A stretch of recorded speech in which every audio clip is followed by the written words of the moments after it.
तो अशोक सिंह जी, आपसे हमारा पहला सवाल है। आपका स्वागत है सबसे पहले बहुत बहुत अपने चैनल धन्यवाद। जनहुंकार न्यूज पर।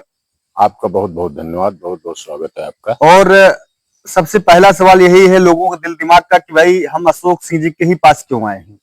तो बता देना चाहते हैं दोस्तों, अशोक सिंह जी एक ऐसे जागरूक व्यक्ति हैं, एक समाज सेवी व्यक्ति हैं जो हर विषय पर अपनी राय जो है प्रमुखता से रखते हैं। एक सामाजिक व्यक्ति हैं, समाज सेवी हैं, तो इनका ये फर्ज भी बनता है। और वर्तमान में जो है ग्राम प्रधान प्रतिनिधि भी हैं। इनके गांव में हर जाति बिरादरी के लोग भी लगभग रहते ही हैं।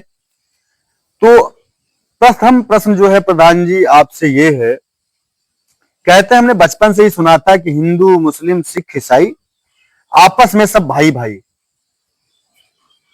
और ये सवाल जो है, अब जब समाज में भरोसा ही नहीं बचेगा, जैसे भी आपने देखा कि गाजियाबाद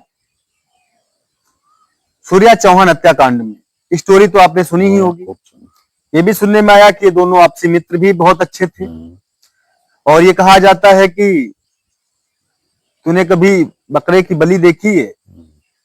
लड़का कहता नहीं देखी है। बोलता चल कल बकरीद है, दिखाते हैं।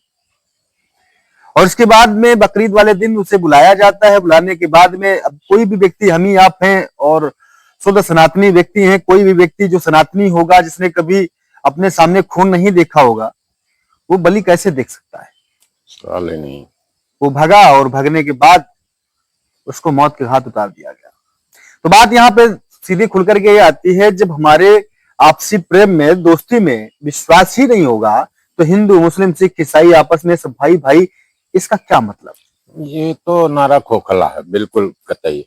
दूसरी बात सुमित जी ये है कि जो जिहादी मानसिकता है, जो इनकी शिक्षा है, मदरसा शिक्षा, सबसे बड़ी वो खतरनाक है। उनके मदरसा शिक्षा में ये जिहादी जो शिक्षा दी जाती है, तो वो हिंदुओं को काफिर, यह मानसिकता जब तक नहीं बदलेगी, वैसे मैं पूरे समाज को नहीं कहना चाहता हूं, लेकिन जो इस तरीके की शिक्षा लेकर के और आते हैं, वही इस तरीके की घटना घटित करते हैं। जिस तरीके की सूर्या वाली घटना हुई, बहुत ही निंदनीय है, बहुत ही। कई ऐसे केस आते हैं भाई जी सामने कि तनिक तनिक सी बात पर, इतनी रत्ती रत्ती सी बात पर लोग वार कर देते हैं, हमला कर देते हैं, जान ले लेते हैं। और फिर वही प्रश्न आता है कि हर आतंकवादी मुसलमान ही क्यों होता है? नहीं, हर आतंकवादी मुसलमान इसलिए है कि चूंकि उनकी जिहादी मानसिकता ही है, उनको शिक्षा ही ऐसी दी जा रही है। आपने 100 बात की एक बात कह दी। एकदम 100 बात की एक बात कह दी कि जहां, अच्छा तो मैं ये जानना चाहता हूं, जैसे बहुत सारे लोग हैं, मौलवी हैं, मौलाना हैं, मित्र कह सकते हैं, क्योंकि साथ में उठना बैठना है, बातचीतें होती हैं। एक गौसगंज के जाकिर भाई हैं, है ना, उनसे भी तमाम लोग हैं, इनसे मित्र है और आते हैं, घर में बैठते हैं, उनको चाय भी पिलाई जाती है, उनको कुछ होता है, सम्मान से कुर्सी भी डाली जाती है। और हम भी जब उनके द्वार पर जाते, ला के घर तुम भैया कभी नहीं जाते हैं, हम चाय तक पीते नहीं हैं, पीते ही नहीं है चाय। तो वो भी वहां अपने घर में सम्मान से अपने द्वार पर बैठाते हैं, सम्मान करते हैं। बहुत लोग हैं ऐसे जो सम्मान। लेकिन ऐसे में ये जो गाजियाबाद की खोडा गांव में जो घटना घटित होती है, असद जो है पहले दोस्ती करता है और इतनी अच्छी दोस्ती करता है कि उसको घर तक बुलाता है, घर में उसका मर्डर कर देता है। तो ये जो एक घटना नहीं, ऐसे तमाम घटनाएं हमारे इतिहास में पहले ही हो चुकी हैं। तो कहीं ना कहीं जो भरोसा है, विश्वास है, कमजोर हो रहा है। नहीं, ये पूरा देश प्रदेश में जो है, मतलब लोगों की भावनाएं आहत हुई, निश्चित ही कमजोर हो रहा है। और इसके पीछे कोई न कोई बहुत बड़ी साजिश है हमारे देश के साथ में। आप देखे होंगे कई जगह पे विदेशी ताकतों ने कहीं न कहीं कुछ करके और वहां पे बवाल मचाया। ये सब टोटल जो भी कुछ हो रहा है, ये कहीं न कहीं एक षड्यंत्र है, जिससे हमारे देश में उपद्रव हो, हमारे देश में अशांति फैले, हमारे देश में ये हो। अच्छा, ये सूर्या हत्याकांड जो है इतना निंदनीय है, कौन बर्दाश्त कर सकता है? आप दोस्त हैं, आप बकरीद में हमको बुलाएं और हमारा कत्ल कर दें, ये तो मतलब कितनी जघन्य बात है। और उनको ये नहीं मालूम है कि यहाँ शासक कौन है। तुमने तो ये कर दिया, लेकिन तुम्हें ये नहीं मालूम कि यहाँ का शासक कौन है। तुमको जहन्नुम से खोद के ले आएंगे। खुद तो चले ही गए।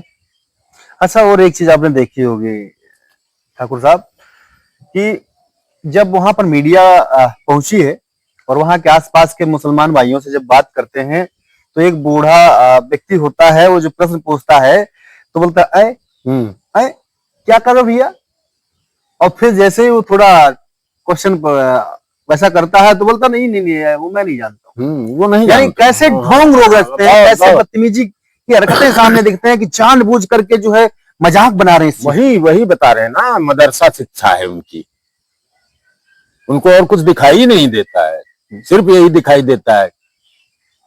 जो उनको ये बता दिया जाता है 72 हूरों के पास तुमको जाना है। क्या बेवकूफी की बात करते हो। तमाम ऐसे हैं, देखिए देश के तमाम ऐसे मुसलमान हैं जो पढ़ लिख के देश के लिए काम किए। बिल्कुल, एपीजे अब्दुल कलाम को लीजिए, देखो कितने बड़े महान मूर्ति हैं, नाज है आज हम लोगों को उन पर। अब आज क्या बताएं, क्रिकेट के खिलाड़ी देख लीजिए, मोहम्मद शमी है, आज तमाम लोग, मोहम्मद सिराज है, सब लोग खुद लोग हैं ऐसे जो देश के नाम रोशन कर रहे हैं। देश के लिए हम लोगों के भी मित्र हैं ऐसे कि जो कभी मतलब आज भी मिलना बैठना उठना है सबको, लेकिन अविश्वास पैदा हो रहा है अच्छा घटनाओं से। तो आप एक बात और, दूसरा प्रश्न बहुत सब्जेक्टिव पूछना चाहते हैं, बहुत लंबा नहीं करना चाहते हैं क्योंकि ये जानकारियां बहुत जरूरी है समाज तक पहुंचने के लिए। दूसरा प्रश्न आपसे है कि क्या आपको लगता है कि आज लोगों के बीच दूरी धर्म की वजह से बढ़ रही है, राजनीति की वजह से? नहीं, ये देहाती लोगों की वजह से बढ़ रही है जो इस तरीके की मानसिकता लेकर आए। न धर्म की वजह से बढ़ रही, न राजनीति। एक बात बताइए आप, राजनीति में हमारी समझ में सबसे ज्यादा लाभ तो यही ले रहे हैं। हमारे आपके 4, 5, 6 बच्चे कहाँ हैं? नहीं है। 6 बच्चे 7 बच्चे उनके, ये जो वो कार्ड है सबसे ज्यादा इन्हीं लोगों को। राशन कार्ड नहीं, वो अरे वो श्रम कार्ड नहीं, वो जो स्वास्थ्य वाला, अच्छा आयुष्मान कार्ड सबसे ज्यादा इन्हीं लोगों के पास होंगे। आप देख लिए मल्लावा देखिए, बिलग्राम देखिए, कछोना देखिए, कहीं भी देख लीजिए, सबसे ज्यादा आवास इनको मिले, सबसे ज्यादा राशन इनको मिल रहा है। फिर भी इनके मानसिकता तो इन्हीं को खुश करने के लिए तो राजनीति, वही तो मैंने कहा ना। मैंने इसीलिए तो पूछा, राजनीति की वजह से भेदभाव बढ़ रहा है, धर्म की वजह से? धर्म की वजह से जो इनको मदरसा शिक्षा दी गई कि उनको बताया जाता है, तकरीरें दी जाती। भाई साहब, जब आपने पहली बार सोशल मीडिया चैनल पर जब आपने सूर्या हत्याकांड की घटना को जब आपने सुना तो आपके अंदर पहली प्रतिक्रिया आपके दिल में क्या आई? बहुत मन विचलित हुआ, इतना विचलित हुआ जिसका ठिकाना नहीं। कुछ बच्चे का क्या दोष था, आपने ईद में कुर्बानी कर दी। गुस्सा भी बहुत आया, बहुत गुस्सा आया। और फिर आप ये समझ लीजिए, मैं किसी के यहाँ ईद में नहीं गया। ऐसे पहले जाते थे? पहले चले जाते थे, किसी के यहाँ बकरीद में नहीं गया, हमारे तमाम मिलने वाले। लेकिन वो घटना देख के फिर मन विचलित हो गया। हालांकि मैं उनको दोष नहीं देता जो हमारे मित्र हैं, लेकिन इस लगे हाथ हम पूछ ही लेते हैं। आप तो ग्राम प्रधान प्रतिनिधि हैं, एक सामाजिक व्यक्ति हैं, कितने ऐसे मित्र हैं आपके मुसलमान जिनके घर में आप बिना संकोच किए, बिना अपने मन में पाप ग्लानि लिए आप उनके घर में बैठ जाते हैं, चाय पानी कोल्ड ड्रिंक इत्यादि पी लेते हैं? कई हैं। हमारे सेक्रेटरी हमारा मुस्लिम है, हमारे गौसगंज में तमाम मित्र हैं। बिना भेदभाव में बैठ जाता हूँ, चाय भी पीता हूँ। आज